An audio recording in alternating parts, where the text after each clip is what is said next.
Hi, it's Liz again and welcome to my channel. Today's video I'm going to be showing you my Journal It template step 5, and this time I'll be making the envelope pocket journal. So here are my new templates, available now from That's Crafty. You can go on their website www.thatscrafty.co.uk and search for Journal It templates or Liz Wheeler designs. Okay, so to get started, I'm going to be using some Crafter Clock papers today. I've got a little bit of calico for the spine, I've got some cartridge paper, and I've also got my templates. So for the pocket envelope journal, I'm going to be using the two templates. So 2A, which is the cover, and 2B, which is the template for the inside pages. So for the cover, it depends on how you draw around it, but you normally would need to draw around it twice, so you need two of these shapes.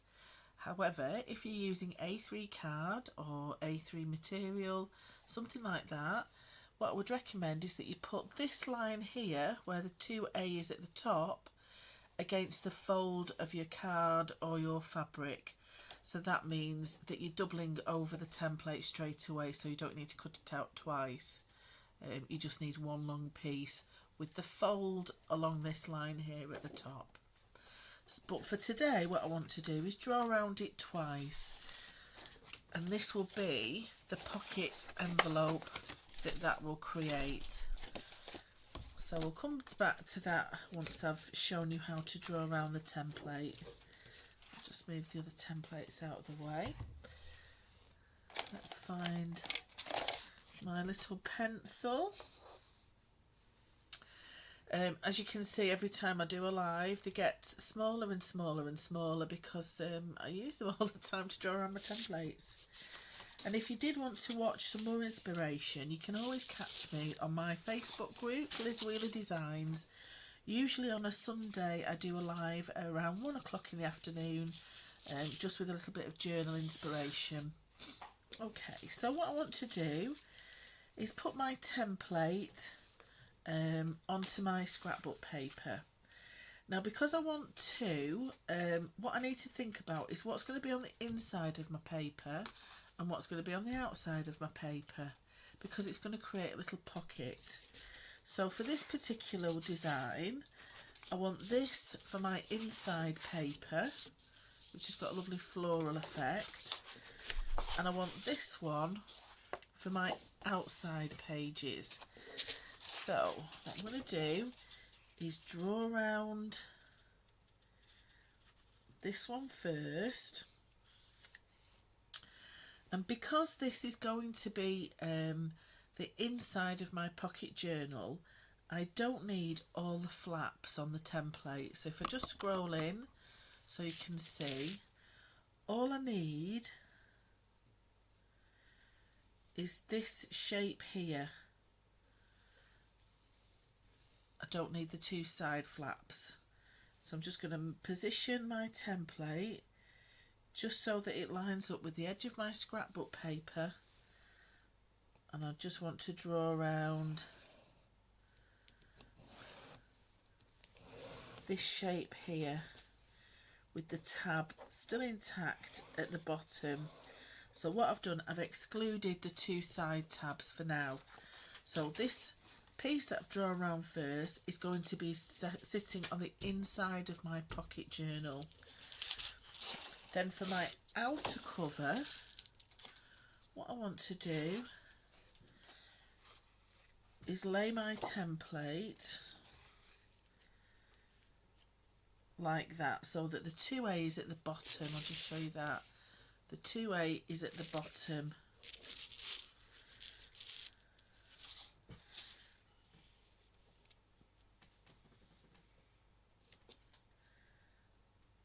And then I will draw around the whole of this template then.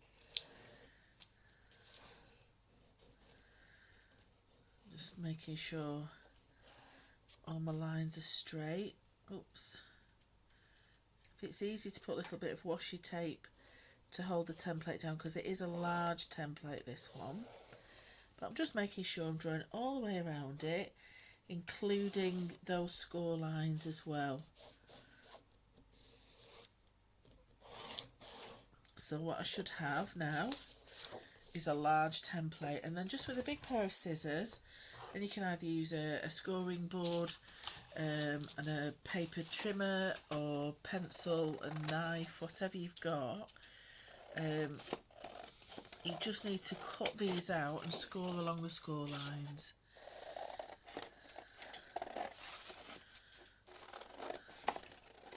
And then if you've got any pencil lines still showing, it's nice and easy to erase those. So this particular design it's actually 13 Arts papers I'm using with this one. This one is called Love Is All, which is a beautiful paper, and it's the In Love collection. And then the smaller piece, which just has this tab at the bottom, I'll cut that out as well.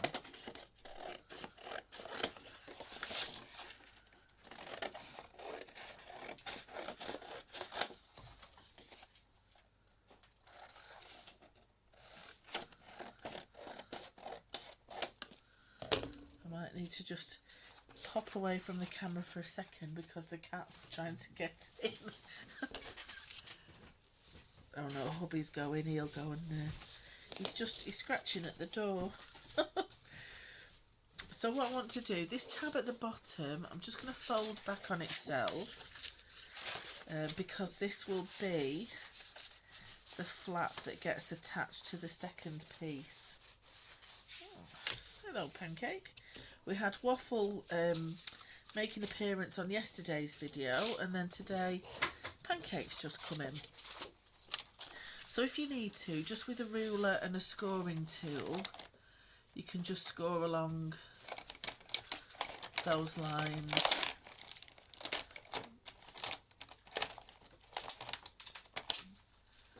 Try and find my scoring tool.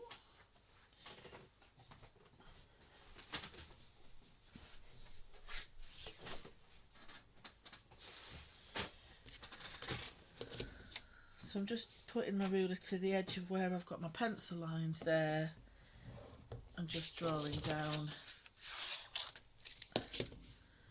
Hello. So this one's Pancake making an appearance today. Say hello, Pancake. He's coming, he wants his lunch.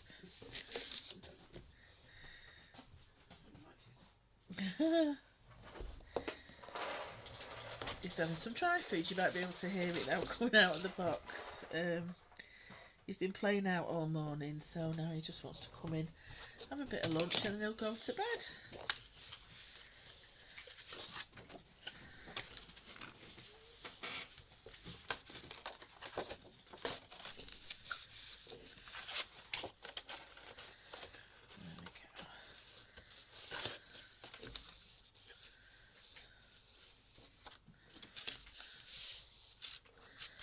So what I've got there, I've got I'll just scroll back out again. So I've got the outer bit, which has the little flap, and this time my flap is on the left hand side, so that when I fold my book over, it will be like that, with the strap on that side, that spine there on that left hand side.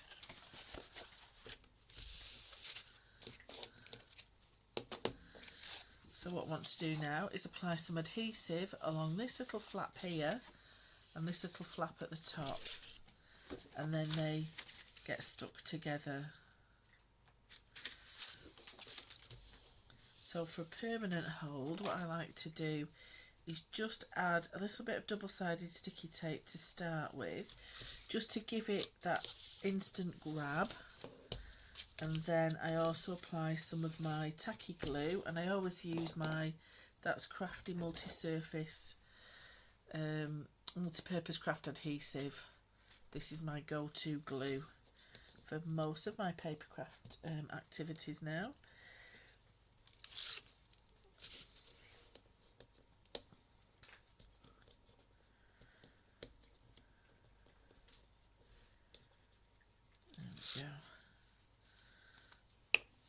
a little bit. Don't want too much of this tacky glue at the top and the bottom. I don't want it oozing out of the sides, but just enough so it will give a permanent adhesion to those two strips. So lining it up quite carefully.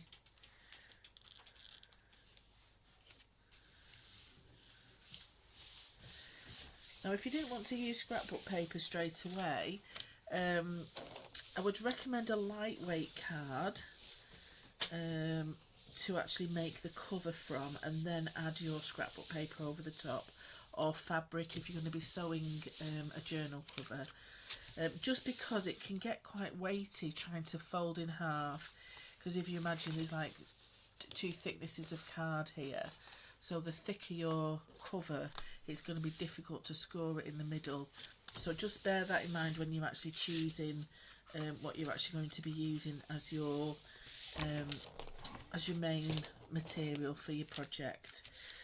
So this now is a little flap to the side, which will soon be creating a little pocket, and that's the little flap that we can stick down at the side. And then this one is my cover flap.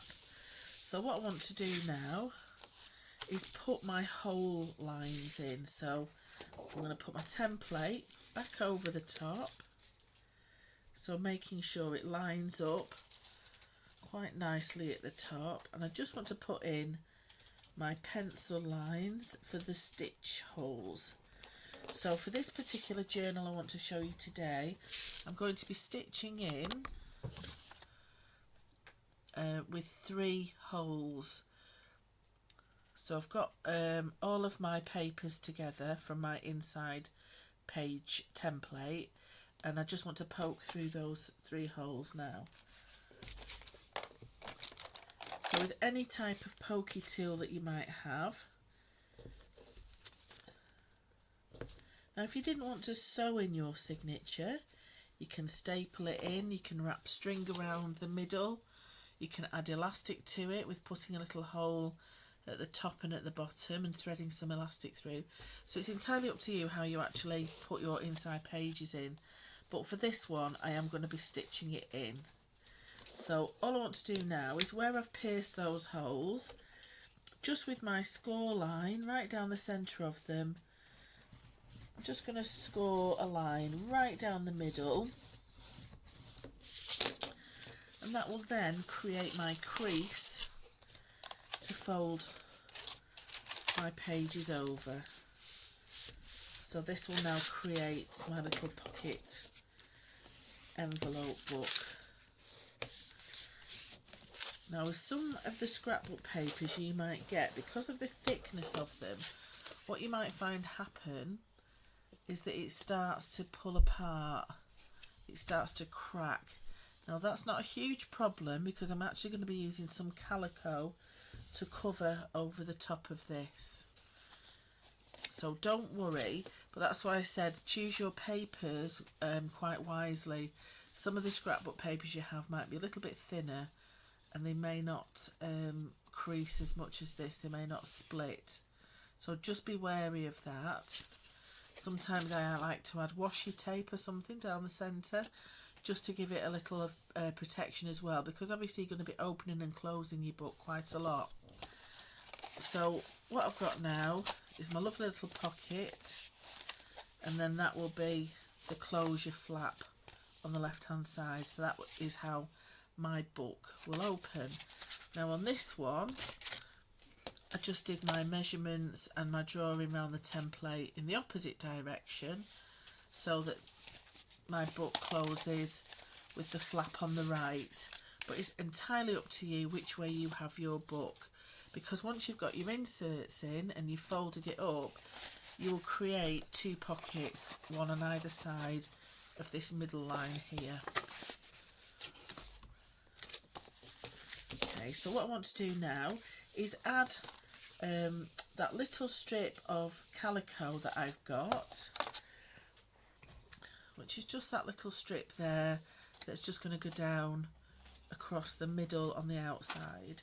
But at first I just want to give it a little bit of colour to it. Because it's quite plain, I want to add a little bit of this sort of blue effect colour. So what I'm going to use is just some of my Distress ink with a blending brush. Oh, that was nearly tipped up on the floor. So let me find my colour. It's always usually the last one that I come to in the box, of course.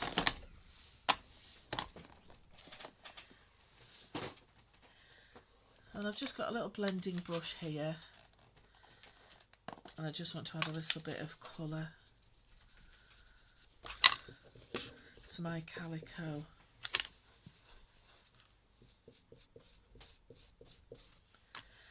You could paint this calico, you could use acrylic paint on a gel plate, you can brush it on your acrylics, but I just want to use this Distress stain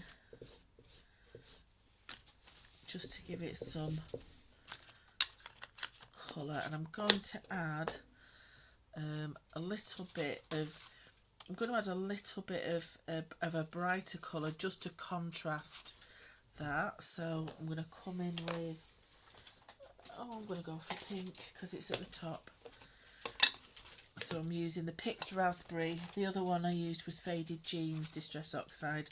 And all of those colours and more are available from That's Crafty. So what I'm doing, I'm just adding that little bit of pink. I don't know if you can pick it up, but where it's blending with that blue, it's sort of creating a nice turquoisey effect and a little bit of purple. There we go. That's fairly pretty. Okay, so what I want to do now is add that. So I'm going to use some double-sided sticky tape, and then I'm still going to use my tacky glue. So I'll just scroll back out so I can show you what I'm doing there. So all of these projects shouldn't take you very long at all to make.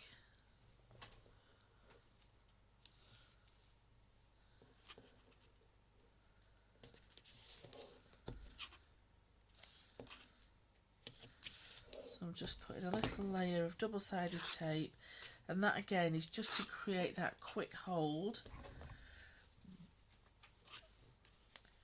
And then within that I'm just going to put a little bit of tacky glue just on either side, but I don't want to put any tacky glue right down the centre hole because that's where I'm going to be stitching, and I don't want it to gunge up my needle when I'm doing the stitching. So that will dry clear underneath that,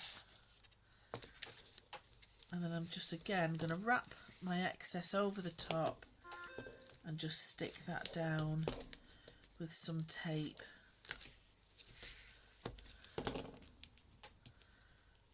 And some glue.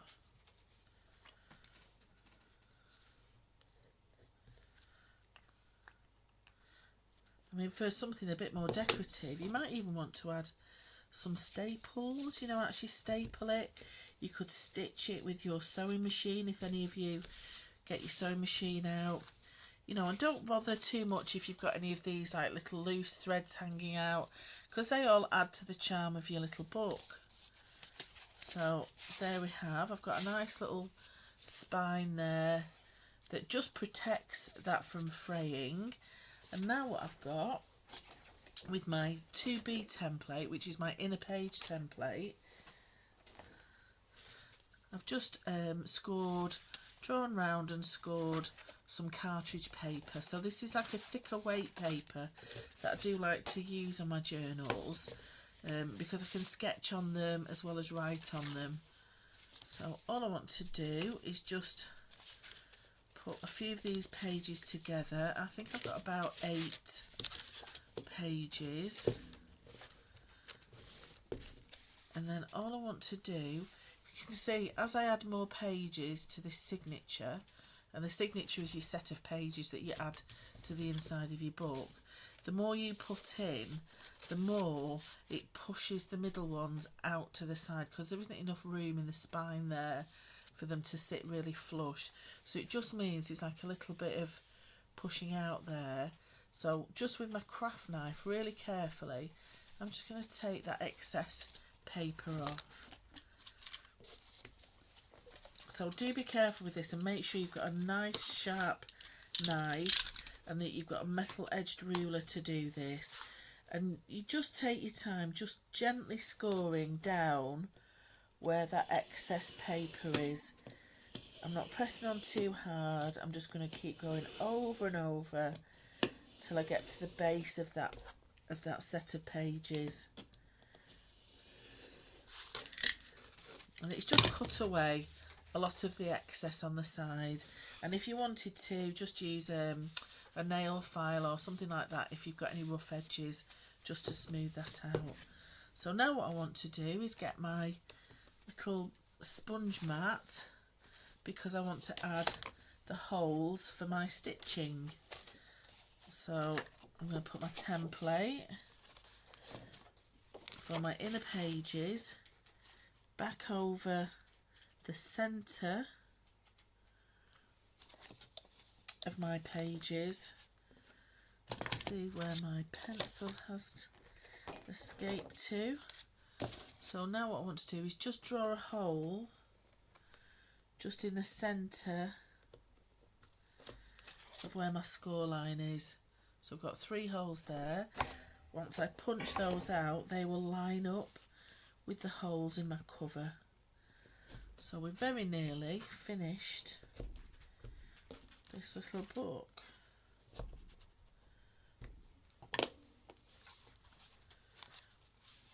So I've got my 3 holes there. So now what I want to do is make sure I've pierced all the way through this, because obviously I've added that extra calico on the outside. Got my inside pages there. Now what I want to do is just sew all that together. And I'm thinking I might actually use some ribbon on that. So I've stained some cream ribbon. I did it the other day when I was doing my live, and I just had it in my toolbox. So I'm actually going to thread this on a darning needle and use this as the thread for my pages. So I'll just cut a nice edge off the bottom so I can thread it onto my needle like that.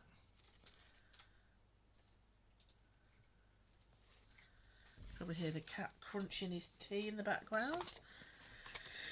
It all happens here. So what I want to do is actually start from the outside, because I want my knot to be on the outside. So I'm just pushing my needle through the centre hole, leaving a tail on the outside.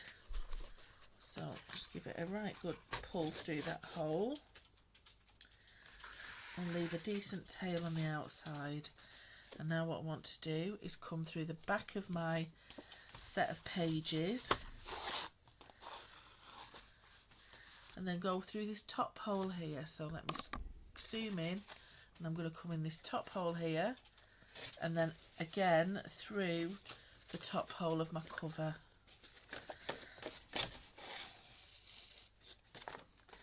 Now I'm going to leap right across that centre hole, and I'm going to come to this bottom hole here. Push it through from the outside to the inside, through the pages of my book, and then back through this centre hole. So just be careful when you're going back through the centre hole that you don't want to actually go through the ribbon that's already through there. So just be careful when you're pushing your needle back through that hole. You're sort of almost creating a new little hole just so you don't hit that that ribbon. So what I've got now is that nicely sewn in the on the inside. So I'm going to take my needle away, and then I've made sure that my thread is on either side of that line that I went across. So now I can just tie that off into a lovely knot. Waffle, we don't, no, we're not on the table. The other one's come to play now, the other cat. So he's having a little look on what's going on. Too much happening, isn't there, Waffle? I'm gonna,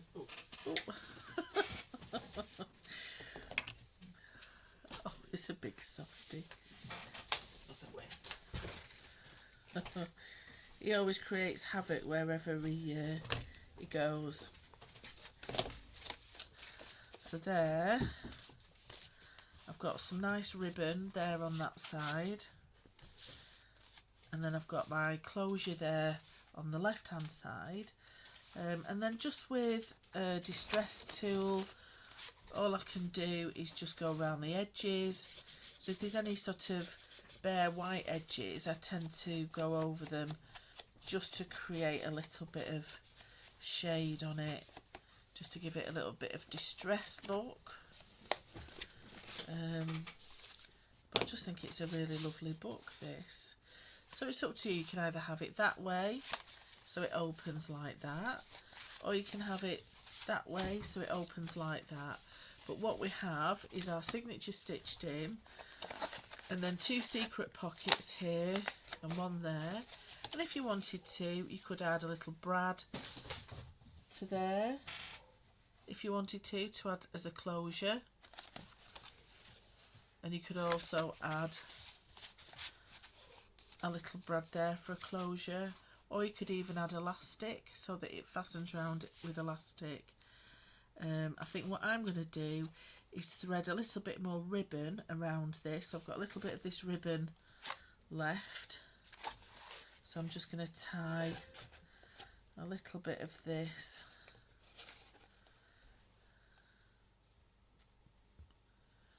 just around the cover. So I've just looped it underneath that string, and then I can just tie that shut like that. So it's just a nice way of using up some of your ribbons as well. So there we go, another little project, and that's using the 2B envelope template from my new set 5. So I hope you enjoyed that. Anything that you make, do please share it on the That's Crafty Creatives Facebook page. There's some lovely inspiration on there. And there's also some competitions every now and then where you can win vouchers for the shop. So do keep an eye on it, but do subscribe if you can do. And also subscribe to my Liz Wheeler Designs page so you don't miss out on any of my lives. Alright, thanks for watching, and we'll catch you next time. Bye.